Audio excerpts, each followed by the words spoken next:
ونستعينه ونستهديه ونعوذ بالله من شرور أنفسنا وسيئات أعمالنا من يهده الله فلا مضل له ومن يضلل فلا هادي له أشهد أن لا إله إلا الله وحده لا شريك له وأشهد أن سيدنا محمدا عبده ورسوله اللهم صل وسلم على سيدنا محمد وعلى آله وصحبه وبارك وسلم أما بعد اللهم انفعنا بما علمتنا وعلمنا ما ينفعنا وزدنا علما ينفعنا. الفاتحة نهديها إلى حضرة حبيبنا وشفيعنا رسول الله محمد بن عبد الله صلى الله عليه وسلم وآله وأصحابه وأزواجه وآبائه أمهاته وولده وذرياته وآل بيته أجمعين صلوات الله وسلامه عليه وعليهم أجمعين. ثم حضر جماعة وإخوانه من الأنبياء والمرسلين والشهداء والصالحين والعلماء والمصنفين والأولياء أجمعين الملائكة المقربين وعلى رؤوسهم القطب الرباني والغوث السمداني الشيخ عبد القادر الجيلاني رضي الله عنه. ثم إلى حضرة صاحب هذا الكتاب بركاتنا الإمام الحبيب علي بن محمد بن حسين الحبشي. ثم إلى حضرة جمهور سادتنا الصوفية ونخص خصوصا جميع أولياء إلا في هذه البلدة وفي هذه القرية وما حولها وصلحائها،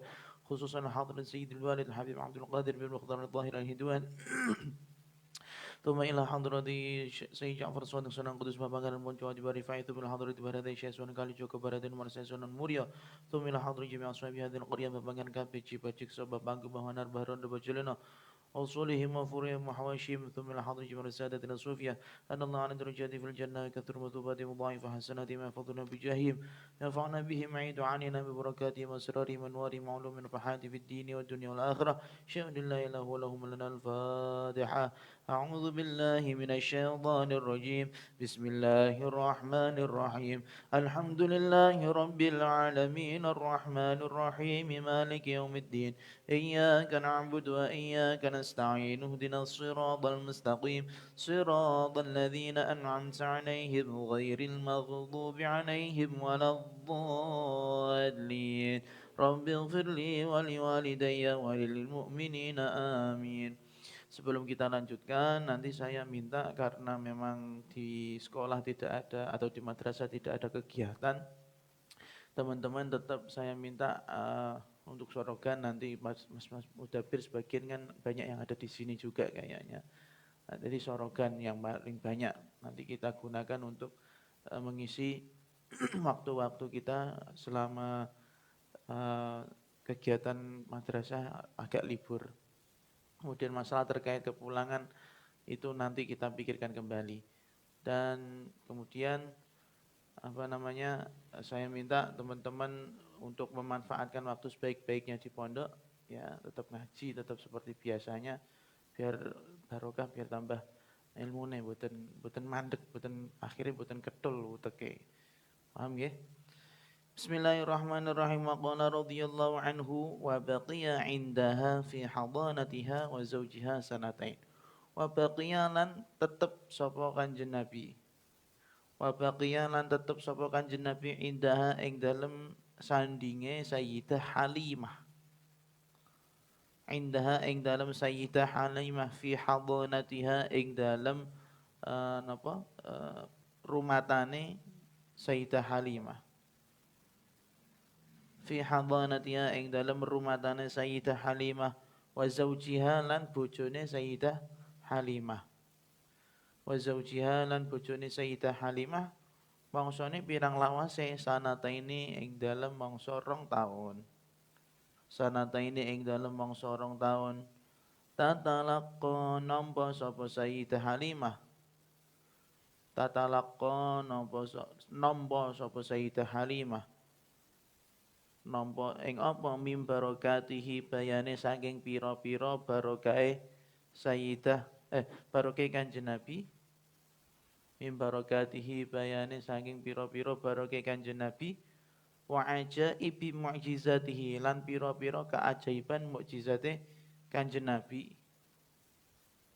Wa ajaibi mu'jizatihi lan pira-pira keajaiban mukjizate Kanjeng Nabi. Nampa ing apa ma ing barang. Ma ing barang takorro kang dadi ayem. Takorru nang takorro. Bidhammah. Nggih. Takorru kang dadi ayem bihi sebab ma. Bihi sebab ma al-ainu apa ati. Mata hati maksudnya. Wa tantashiru lan dadi sumebar. Wa tantashiru lan dadi sumebar asraruhu apa pira-pira barokah utawa rahasiane Kanjeng Nabi. Asraruhu apa pira-pira barokah utawa rahasiane Kanjeng Nabi fil kaunaini ing dalem rong alam. Alam dunya, alam akhirat utawa alam jin utawa alam manusa.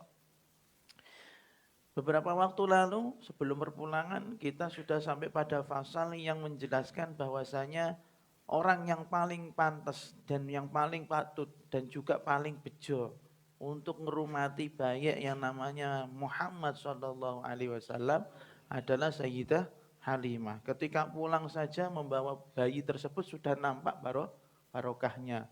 Apa di antaranya masih ingat kemarin?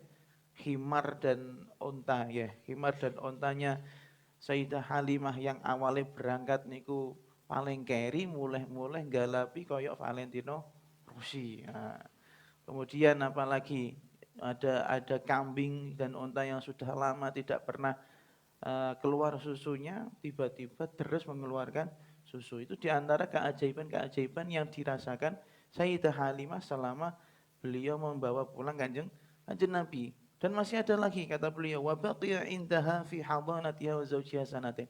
Rasulullah sallallahu alaihi wasallam berada di dalam tarbiyah, berada di dalam perawatan, di dalam pendidikannya Sayyidah Halimah dan suaminya berapa lamanya? Sampai dua tahun. Jadi selama 2 tahun itu Sayyidah Halimah bersama Kanjeng Nabi tidak pernah mengharapkan imbalan apa-apa karena cukup dengan keajaiban-keajaiban, dengan keanehan-keanehan, hal-hal yang menggembirakan selalu terjadi saat Rasulullah masih berada di dekat Sayyidah Halimah. Maka di sini katakan tatalaqqa min barakatihi wa ajaibi mu'jizatihi ma taqarrub bil ain.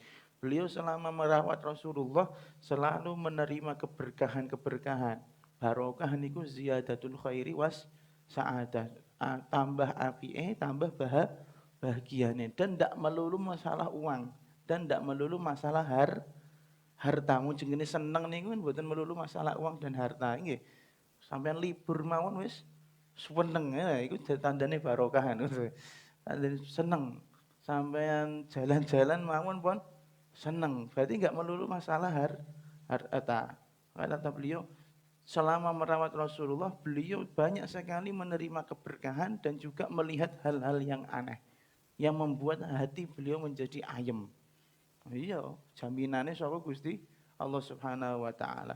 Wa tantashiru asraruhu fil kaunin dan semakin lama keberkahannya Rasulullah bisa dirasakan dua alam, yaitu alam manusia dan alam jin. Wakilah ketika Rasulullah sallallahu alaihi wasallam dibawa ke Bani Sa'ad itu keberkahannya bukan hanya untuk rumahnya Sayyidah Halimah, tapi bisa dirasakan sekelilingnya, sak kampung iso ngrasakno, sing ora tau udan ono Kanjeng Nabi iso udan, sing ora tau ono tukulan, sing sejak ono Kanjeng Nabi menjadi subur dan lain-lain. Dadi wong iki nggawa barokah temenan ngono lho. Kanjeng Nabi itu lho barokah tenan. Iku lagi zaman bayine. Hatta wajahat sehingga ngadepi. Hatta wajahat sehingga ngadepi hu ing Kanjeng Nabi malaikatut takhsisi apa malaikat khusus istimewa, malaikatut takhsisi apa malaikat khusus wal ikramilan malaikat kang mulya, wal ikramilan malaikat kang mulya bisyarafi kelawan gawa kemuliaan. Malaikate mau gawa kemuliaan bisyarafi kelawan gawa kemuliaan sifate syaraf apa alladzi kang amat kang dadi rata, amat kang dadi rata barokatuhu apa barokahe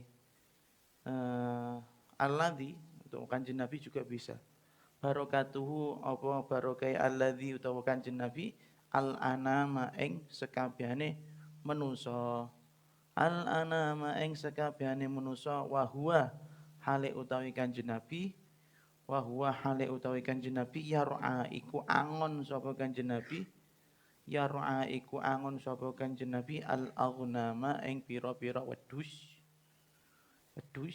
al aghnama ing pira-pira wedhus fa abja'u mongko apa nuroake sapa malaikat. Sampai jangan salah kaprah nggih. Kata malaikat iku jamak napa mufrad? Jamak dari mufrad malak. Nah, makanya kalau di sini malaikat berarti akeh ta sithik. Hadah. Jadi jangan tertipu, tapi wis salah kaprah nggih. Malaikat Jibril. Jibril berarti akeh. Fa aja'u mongko padha nuroake sapa malaikat. Makanya di sini pakai ada wawu kan. Fa aja'u mongko padha nuroake sapa malaikat hu ing Kanjeng Nabi hu ing Kanjeng Nabi alal ardi ing atase bumi halaman 134 mi alal ardi ing atase bumi idja atasyrifin kelawan nuroake kang mulya kelawan turu kang mulya kok piye ya sopan ngono ora dibrek ngono idja atasyrifin kelawan nuroake kang mulya wa syaqqu lan padha belah sapa malaikat wa syaqqu lan padha belah sapa malaikat batnahu ing napa nek basa kramane napa weteng madarane Kanjeng Nabi nggih batnahu ing madarane Kanjeng Nabi syaqqan kelawan bedah asline latifan ya tapi kan darurat kan latifan kan halus sifatnya syaqqan summa akhraju nuli kari-kari ngetokake sapa malaikat summa akhraju nuli kari-kari ngetokake sapa malaikat min qalbihi saking manahe Kanjeng Nabi atine Kanjeng Nabi manahe Kanjeng Nabi ma ing barang akhraju kang ngetokake sapa malaikat akhraju kang ngetokake sapa malaikat hu ing ma akhraju kang ngetokake sapa malaikat hu ing ma wa auda'u lan padha ndokok sapa malaikat wa auda'u lan padha ndokok sapa malaikat fihi ing dalem qalbihi fihi ing dalem qalbihi min asraril ilmi bayane saking pira-pira rahasiane ilmu min asraril ilmi bayane saking pira-pira rahasiane ilmu wal hikmati lan hikmah itu kebijaksanaan wal hikmati lan hikmah kebijaksanaan auda'u maf'ulin di ma ing barang auda'u kang padha ndokok utawa nyelehake sapa malaikat hu ing ma auda'u kang padha ndokok utawa nyelehake sapa malaikat hu ing ma. Ketika sudah 2 tahun selama berada di bimbingan atau di dalam tarbiyah pendidikannya Sayyidah Halimah hingga pada suatu saat Rasulullah SAW itu berhadapan langsung dengan malaikat yang khusus, malaikat yang istimewa, malaikat yang mulia. Mereka mendatangi betul-betul mendatangi Kanjeng Nabi dan peristiwa ini dilihat oleh saudara-saudaranya Kanjeng Nabi, saudara sepersusuan. Jadi malaikat itu jan jembleger ngetok ning kene Kanjeng Nabi dan bahkan orang-orang yang ada di sekitar Kanjeng Nabi. Mereka ngapain? Mereka membawa asyaraf alladzi ammat barakatul anam. Mereka membawa sebuah misi kemuliaan yang mana pada akhirnya di misi tersebut nanti barokahnya bisa dirasakan semua manusia.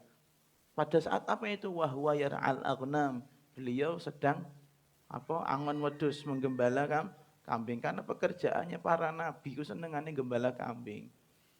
Kenapa?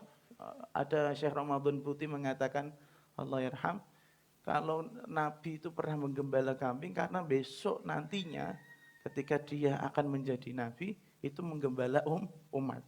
Kayak gimana kayak giring umat nek giring kambing berhasil berarti kepotensi untuk menggiring umat itu besar atau menjadi nabi itu besar. Tapi nek saiki arep ngangon wedhus ya ora bakal dadi nabi, ngono paham ya. Nah, jadi memang seperti itu.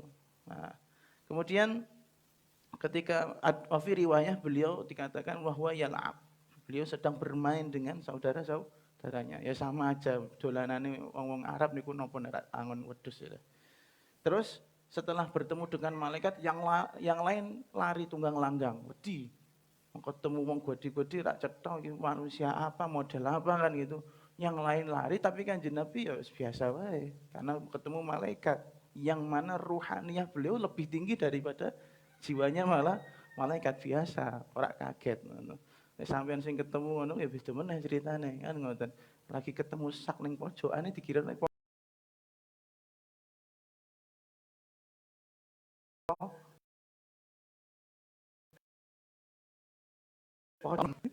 Sudah mendekati Rasulullah fa'ajja'uhu 'alal ardi ijja'a tashrif. Mereka para malaikat menelantangkan Rasulullah, nurokke Kanjeng Nabi dengan tidur yang sopan, gak diberekno ya dibong ngono gak digodokno. Akhirnya wasyaqqu batnahu syaqqan latif dan beliau dioperasi oleh malaikat. Kasarannya dengan operasi di arah perutnya Rasulullah karena kalau di kata Rasulullah inna fil jasadi mudghah idza salahat salahal jasadu kullu wa idza fasadal jasadu kullu ala wahyal qalb. Berarti al qalb itu dari definisi hadis itu bisa jadi betul-betul ada di dalam tubuh manusia. Kemudian dibedah itu uh, perut mulianya Rasulullah, kemudian dikeluarkan. Tsumma akhraju min qalbihi. Mereka mengeluarkan hatinya dan di hati tersebut ada bagian-bagian yang diambil oleh malaikat, dibuangi. Wa auda'uhu dan setelah dibuang diisi lagi dengan sesuatu yang berisi asrar wal ilm wal hikmah. Yaitu diisi dengan keberkahan, ilmu dan hikmah. Jadi kayak apa ya? Nek aku bayangno kayak sampean di flash disk kosong. Kita di sini sembarang masuk, kitab PDF masuk kabeh langsung ngalim flash disk. Flash disk. Wonge bisa ae.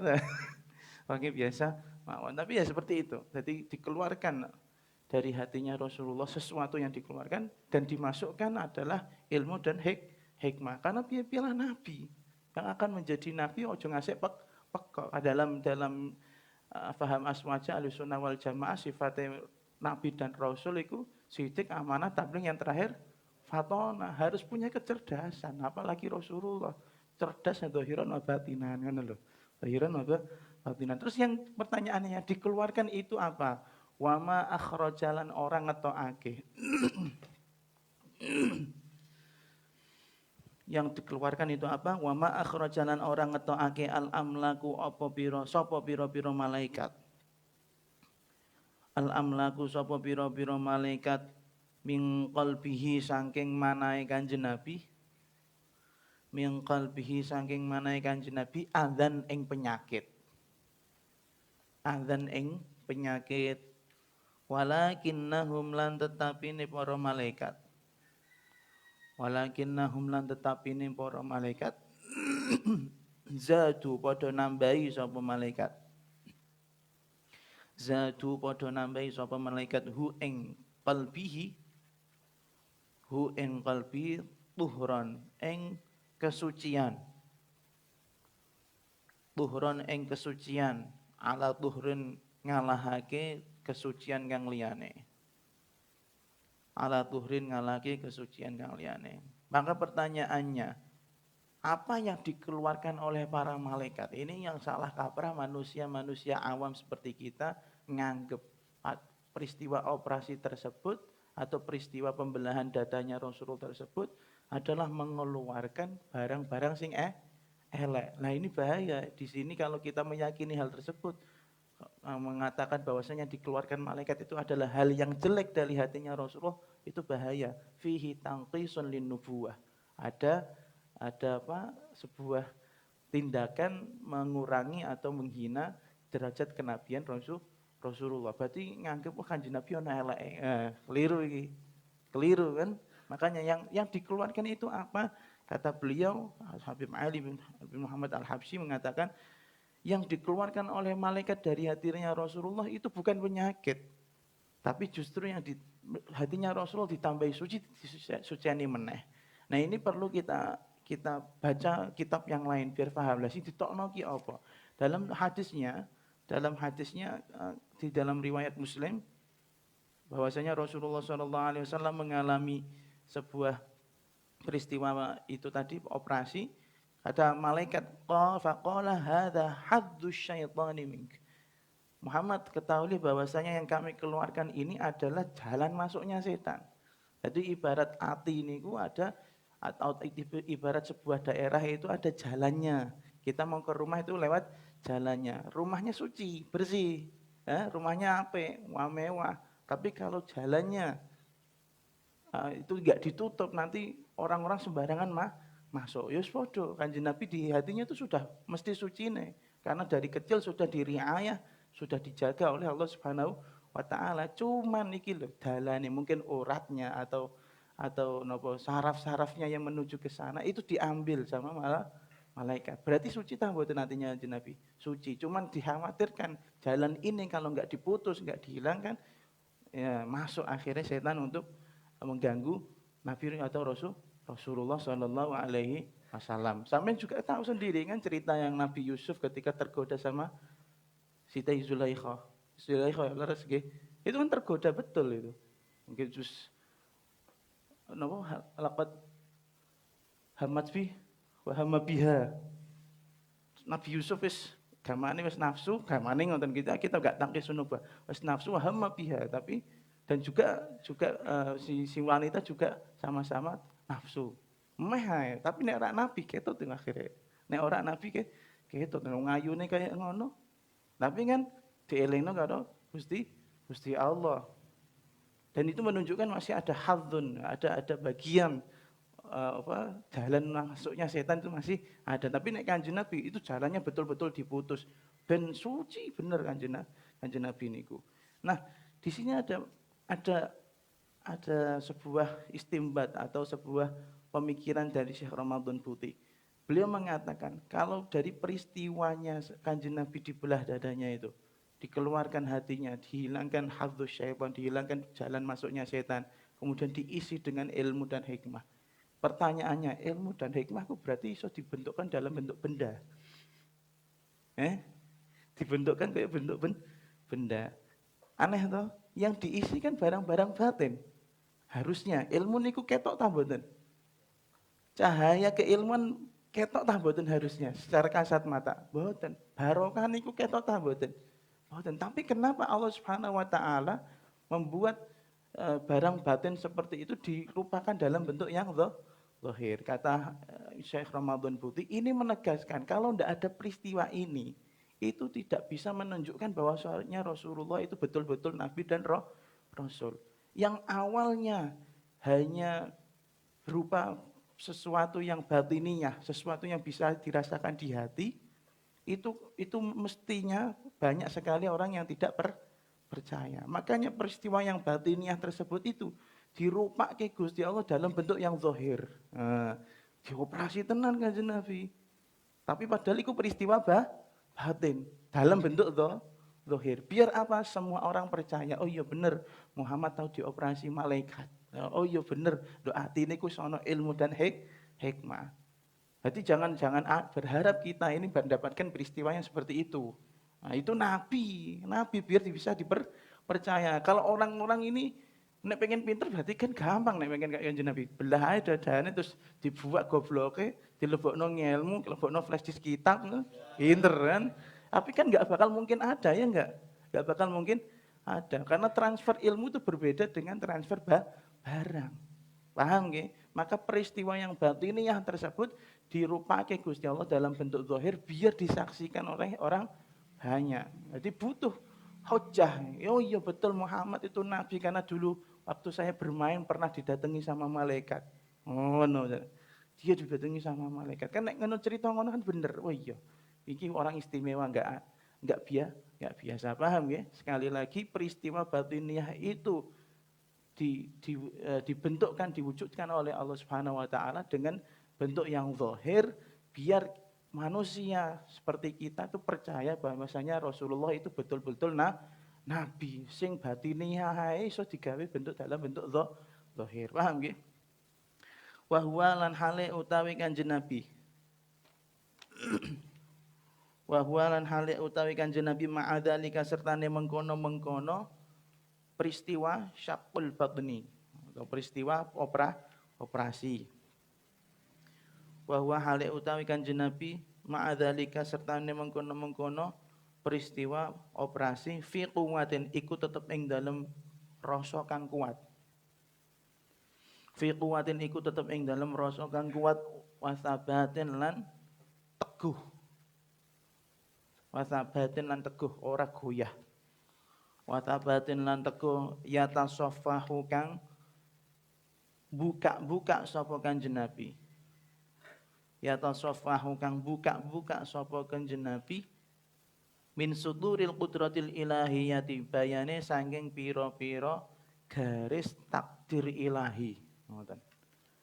Min suduril qudratil ilahiyati bayane saking pira-pira garis takdir ilahi. Garis takdir ilahi bahirul ayati ing cetone pira-pira ayate Gusti Allah. Bahirul ayati ing cetone pira-pira ayate Gusti Allah. Pada peristiwa itu Habib Ali mengatakan Rasulullah SAW tidak goyah sama sekali, tidak takut sama sekali. Bahkan fi quwwatin wa tsabat. Beliau biasa ngadepi dengan hati yang kuat, dengan hati yang tidak goyah. Itu ndek manusia biasa. Iki seperti yang saya ceritakan iku nek ngerti sak mawon wedi, upamane ngerti malah malaikat. Berbeda dengan jin, berbeda dengan napa jenenge gendruwo. Ngoten. Iku malaikat yang dihadapi. Maka fi quwwatin wa tsabat. Itu hanya nabi yang kuat. Manusia liyane gak ana sing kuat. Misalnya sampean bantah, lho Gus itu kan biasanya nek malam Lailatul Qadar para wali krungu salame. Lah kan krungu salame. Nek bentuk asline kan mboten. Nek ngerti bentuk asline ya malah medeni meneh. Rak kuat ngoten, rak kuat, drodok dhisik. Beliau akhirnya karena kuat seperti itu ya tasaffahu min suduril qudratil ilahiyyati bahirul ayat. Sehingga beliau mempunyai kemampuan yang di atas rata-rata manusia. Apa? Kemampuan untuk membaca tanda-tanda kekuasaannya Allah Subhanahu wa taala melalui garis-garis takdir yang sudah ditakdirkan oleh Allah. Gusti Rasulullah itu bisa melihat itu semuanya. Keresane Gusti Allah ku kaya apa? Gusti Allah Kanjeng Nabi paham. Gusti Allah ngersake napa Kanjeng Nabi itu paham karena nabi. Fabalagha mongko tutup. Fabalagha mongko tutup ila murdiatis salihati. Marang ibu susun kang salihah. Ilan murdiatis salihati marang ibu susane Kanjeng Nabi kang salihah. Al-afifati kang terhormat. Al-afifati kang terhormat sing tutuk apa barang. Ma apa barang hasala kang hasil apa ma. Hasala kang hasil apa ma ala dzatihi ing atase jasate Kanjeng Nabi. Ala dzatihi ing atase jasate Kanjeng Nabi asyarifati kang mulya. Asyarifati kang mulya fatakhawafat mongko dadi kuwatir sapa Sayyidah Halimah. Fatakhawafat mongko dadi kuwatir sapa Sayyidah Halimah alaihi ing atase Kanjeng Nabi.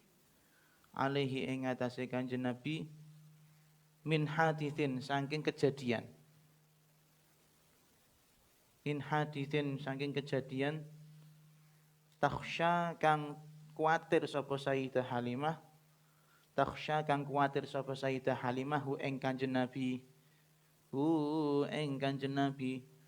Walam tadri lan ora pirsa sapa Sayyidah Halimah. Walam tadri lan ora pirsa sapa Sayyidah Halimah. Annahu ing sak temene Kanjeng Nabi. Annahu ing sak temene Kanjeng Nabi mulahadzun iku den awasi.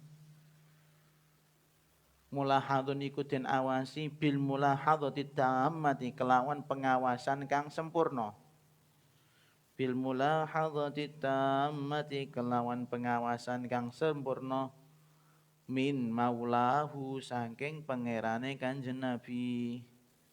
Min maulahu saking pangerane Kanjeng Nabi. Lanjut ke sisan. Faraddat mongko balekake sapa Sayyidah Halimah. Faraddat mongko balekake sapa Sayyidah Halimah ing Kanjeng Nabi ing Kanjeng Nabi ila ummihi marang ibuke Kanjeng Nabi. Rupane sapa? Sayyidah Aminah. Ila ummihi marang ibuke Kanjeng Nabi Sayyidah Aminah. Wahia hale utawi Sayyidah Halimah. Wahia hale utawi Sayyidah Halimah ghairu sakhiyatin iku ora lila. Sapa Sayyidah Halimah? Ghairu sakhiyatin iku ora lila bi firaqihi kelawan terpisah kelawan Kanjeng Nabi. Bi firaqihi kelawan pisah karo Kanjeng Nabi. Walakin lan tetapine lima krono barang. Lima krono barang koma kang wis jumeneng apa ma? Koma kang wis jumeneng apa ma? Ma'aha sertane Sayyidah Halimah. Ma'aha sertane Sayyidah Halimah. Min huznil qalbi. Bayane saking sedih ati. Min huznil qalbi. Bayane saking sedih ati. Alaihi ing atase kelangan Kanjeng Nabi. Alaihi ing atase kelangan Kanjeng Nabi. Wa isfaqihi lan sayang marang Kanjeng Nabi. Wa isfaqihi lan sayang marang Kanjeng Nabi. Wa huwa hale utawi Kanjeng Nabi. Wa huwa hale utawi Kanjeng Nabi bihamdillahi kelawan muji marang Gusti Allah. Bihamdillahi kelawan muji marang Gusti Allah fi hisnin iku tetep ing dalem benteng. Fi hisnin iku tetep ing dalem benteng mani'in kang kokoh. Fi hisnin ing dalem iku tetep ing dalem benteng mani'in kang kokoh wa maqamin lan maqam utawa derajat wa maqamin lan maqam derajat karimin kang mulya. Karimin kang mulya.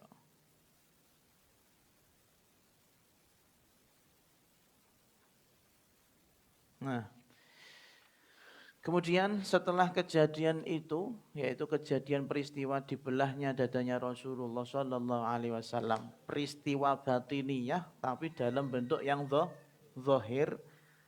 Berita ini sampai pada Sayyidah Halimah, yaitu seorang ibu susu yang salihah dan afifah, terhormat. Sampailah berita tentang apa yang terjadi pada diri Rasulullah Sallallahu Alaihi Wasallam. Karena beliau tidak memiliki informasi tentang kenabian. Beda dengan Sayyidah Khadijah. Nek Sayyidah Khadijah kan ngerti nek Muhammad ini bakal dadi nabi. Makanya dia betah-betah ngasih nunggu Kanjeng Nabi umur 40 tahun.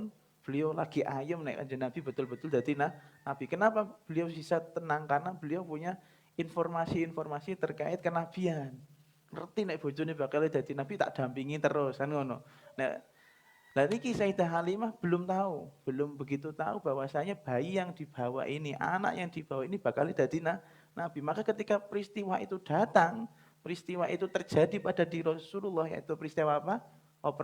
Operasi fatakhawafat alaihi. Beliau merasa khawatir. Bocah apike ngene kok jujuk ono kejadian ngene. Wedi nek salah-salah bocah dalam asuhan beliau nanti menjadi bocah yang tidak benar, bocah sing ora waras. Kuatir nek bocah iki kok edan lah atau apa kuatir. Padahal ya seneng ae. Tapi kuatir karena kejadian tadi. Seandainya beliau punya informasi kenabian beda cerita. Beda cerita karena beliau enggak punya informasi bahwasanya ini anak bakal jadi nabi. Makanya fatakhawafat alaihi min hadithin taksya. Kejadian operasi tersebut membuat Sayyidah Halimah menjadi khawatir. Walam tadri annahu mulahadun bil mulahadati tamati maulah. Dan beliau tidak tahu bahwasanya Muhammad yang sedang beliau rawat ini adalah calon nabi yang selalu diawasi oleh Allah Subhanahu wa taala. Berarti informasi kenabian tidak begitu banyak dimiliki siapa? Sayyidah Halimah memper ya ono kejadian ngono dadine wedi. Memper ae lho, sing wali mawon ya kuwatir nek anake dadi wali ta ora ya kuwatir. Ono kejadian aneh ning ngene anake seperti Habib Alwi bin Ali Al-Habsyi kan ketika dengan kandungan ibunya sering hilang. Ibunya kan nggak tahu nek anaknya bakal jadi wali. Sering hilang ring di ngaji baik. Habib Ali Al-Habsyi bisa. Lho ku nek ibu-ibu biasa karena ndak tahu anaknya jadi wali kan ngono iku kuwatir. Engko baru balik neh, blending neh wetenge. Kok sesuk meneh ilang meneh ngaji meneh. Ijene jero kandungan. Iku lagi wali lho. Karena nggak tahu informasi karena bahwasanya anaknya bakal jadi wali sama. Karena nggak tahu informasi bahwasanya anak susone niku bakal jadi nabi yo. Niku malam tadri. Beliau tidak tahu bahwasanya Rasulullah itu adalah calon nabi yang selalu diawasi oleh Allah. Karena kekhawatiran yang lebih besar daripada daripada nanti terjadi apa-apa, faradatu ila umi. Beliau cepat-cepat membawa Kanjeng Nabi dikembalikan kepada ibundanya. Wahya ghairu sakhiyatin bi firaqi. Wis kadharung cinta. Artinya sebenarnya kabotan untuk bisa dari Rasulullah karena sakit yang begitu menusuk tapi tidak berdarah itu ketika jauh daripada kekasih. Sakit tak berdarah ya. Ini tara. Walakin akan tetapi beliau tetap teruskan tujuan untuk mengembalikan Rasulullah kepada ibundanya karena min huznil qalbi alaihi wa isfaqih, karena rasa sayang beliau, khawatir nek terjadi apa-apa. Padahal wa huwa bihamdillah fi hisnin mani'in wa maqamin karim. Padahal dengan mengucap alhamdulillah Rasulullah itu selalu dibentengi, dilindungi oleh Allah Subhanahu wa taala dengan perlindungan yang kokoh dan beliau mendapatkan makam mulia yang berada di sisi Allah Subhanahu wa taala. Dalam riwayatnya ini juga ada itu di Dalailun Nubuwah disebutkan maraddakum bihi. Sayyidah Aminah nanya, "Kenapa kalian mengembalikan anakku kepada saya?" Terus faqad kuntuma alaihi harisaini. Padahal kalian berdua itu awalnya seneng loh sama anakku. Kok saiki mbok balekno durung wayahe balik mbok balekno. Faqulna la wallahi ya dhir. Illa anna Allah Ta'ala qad ada'ana wa qadhina alladhi alaina. Mboten napa-napa, memang wis wayahe balik. Ditutup-tutupi. Ini Mas wayahe balik niki putrane jenengan kula wangsulake. Terus dikenekno. Beliau nambahin faqulna nakhshal iltifat wal ahdath narudduhu ala ahli. Sesungguhnya kami mengembalikan Muhammad ini kepada panjenengan karena kita takut masalah ada kejadian-kejadian yang terjadi pada anak ini. Terus akhirnya Sayyidah Aminah mengatakan, "Akhasyitu ma alaihi min syaitan." Apakah kamu takut bahwasanya anak ini diganggu oleh setan? Kan nonton cerita sing aneh ngono. Kowe iki ngepet nek saiki di anuni setan, dijawil-jawil setan. Jawaban Sayyidah Aminah ngono. Itu wedi. Dijawab sendiri sama Sayyidah Aminah, "Kalla wallah ma lisyaitani alaihi sabil." Demi Allah, anakku ini enggak pernah bisa dijamah oleh setan. Karena ngerti Ibu Sayyidah Aminah, ngerti nek anake bakal dadi nabi. Sing ngesoni kan tak dikandani nek Kanjeng Nabi bakal dadi nabi. Terus diceritakan, aku biyen hamil saiki ngene sampai akhir cerita. Kemudian pada akhirnya itu adalah kenapa Kanjeng Nabi juga berada di Sayyidah Halimah, menunjukkan bahwasanya perlu sekali Allah Subhanahu wa taala memberikan kita petunjuk bahwasanya Rasulullah itu betul-betul orang yang diinginkan oleh Allah menjadi Muhammad, menjadi nabi dan rasul. Jadi banyak saksi ngono lho. Ketika lahir nek sing ngomong Sayyidah Aminah tok kan ra percaya mangke. Iya ta mboten? Wah anakku ki bakal, wah anakku ki pinter, urung dites wis pinter ngono kan ngono. Lah kabeh wong tuwa dak muni ngono, wah anakku gantenge ra karuan. Wis kabeh muni ngono wong tuwa yen banggakno anake. Tapi kan Kanjeng Nabi kan kalau hanya ditarbiyah di ibundanya, mangke kan kenabiannya itu bisa diragukan. Nggih ta mboten? Beda cerita nek Kanjeng Nabi diasuh sama orang lain. Wow, cerita-cerita itu akhirnya muncul lah mboten? Muncul, kejadian-kejadian aneh muncul. Akhirnya betul sah bahwasanya Kanjeng Nabi ini Sedari kecil memang sudah ditakdir oleh Allah Subhanahu wa taala nantinya akan menjadi imamul anbiya wal mursalin. Dadi ora krana dibanggakno abahe ibuke dong dadi nabi ora, memang ana buktine. Wong-wong sing di luar circle-nya keluarganya Rasulullah pun tahu kalau Nabi Muhammad ini mendapatkan irhasat ya, istilah nabi yang belum jadi nabi adalah irhas, kejadian aneh yang terjadi pada calon nabi. Bener itu, paling bener ngono iku. Nanti banyak sekali cerita-cerita yang lain. Allahumma shalli wa sallim asyrafas salati wa taslim ala sayyidina wa nabiyyina Muhammadinir raufir rahim. Allahumma shalli wa sallim wa barik alaihi wa ala alihi. Bismillahirrahmanirrahim. Alhamdulillahirabbil alamin. Allahumma shalli wa sallim ala sayyidina Muhammadin wa ala alihi washabihi ajmain. اللهم بارك لنا في عمرنا، بارك لنا في رزقنا، بارك لنا في علمنا، بارك لنا في ذرياتنا، بارك لنا في طلابنا وطالباتنا، بارك لنا في أهلنا، بارك لنا في بيوتنا، بارك لنا في مجلسنا، بارك لنا في معهدنا، بارك لنا في حركاتنا، بارك لنا في سكناتنا، بارك لنا في كل ما أنعمته علينا يا رب العالمين. اللهم اشف مرضانا ومرضى المسلمين وخاصة أبوي أحمد عبد الفتاح، اشفيه يا الله، اشفيه أنت الشافي لا شفاء إلا شفاءك، شفاء عاجلا داما أبدا ظاهرا وباطنا لا يغادر سقما. واجعلنا وإياه وأزواجنا وأولادنا وأهلنا وذرياتنا وطلابنا وطالباتنا أجمعين من أهل شفاعة وجيراننا أيضا من أهل شفاعة القرآن ومن أهل شفاعة نبيك محمد صلى الله عليه وسلم من الدنيا والبرزخ والآخرة. واقض حوائجنا حوائج الدنيا والآخرة، ويسر أمورنا وأمورهم أمور الدنيا والآخرة يا رب بالمصطفى بلغ مقاصدنا، واغفر لنا ما مضى يا واسع كرمه. ربنا آتنا في الدنيا حسنة وفي الآخرة حسنة وقنا عذاب النار. وصلى الله على سيدنا محمد وعلى آله وصحبه وبارك وسلم، والحمد لله رب العالمين. ثم السلام عليكم ورحمة الله وبركاته.